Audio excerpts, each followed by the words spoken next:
Les 7 candidats du nouveau Front populaire qualifiés pour le second tour des législatives sont plus que jamais motivés pour faire gagner leur camp ce dimanche. Entourés des maires de Saint-André, Saint-Paul et de Saint-Joseph, de la sénatrice Evelyne Corbière et de la présidente de région, ils ont rappelé leur programme et dénoncé celui de leur adversaire du Rassemblement national. On a encore 6 jours, il faut se donner à fond. La réserve de voix, elle existe des deux côtés. Et moi, je pense qu'il y a encore une mobilisation importante à fournir. Il faut s'adresser aux électrices et aux électeurs. Il n'y a pas à les condamner, il y a au contraire à les aborder, à les comprendre aussi dans la passe difficile que l'on a à faire et à leur dire qu'il ne faut pas croire en n'importe quoi, bien évidemment. Ne pas croire en n'importe quoi et leur rafraîchir la mémoire sur les avancées qui ont été portées par le gouvernement de Lionel Jospin, par exemple.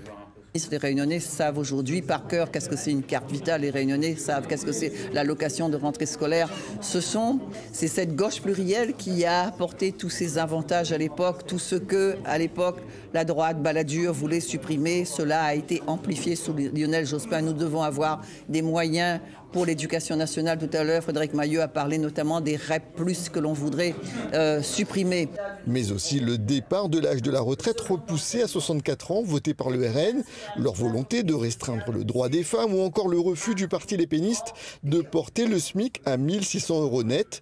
Autant de raisons pour le nouveau Front populaire de jeter toutes ses forces en vue du second tour. Il faut continuer d'aller sur le terrain et d'expliquer notre projet, notre programme pour la France et pour la Réunion, de dire que nous avons besoin qu'à l'Assemblée nationale, nous soyons représentés par des Réunionnais, des candidats qui connaissent leur pays, qui connaissent les caractéristiques, les spécificités locales et qui veulent défendre notre identité. Sur l'ensemble du territoire, le nouveau Front populaire ne compte qu'un peu plus de 400 000 voix de retard, soit moins de 1% des inscrits qui les séparent du RN. Les 7 candidats de la gauche locale espèrent bien faire partie de la majorité à l'Assemblée nationale.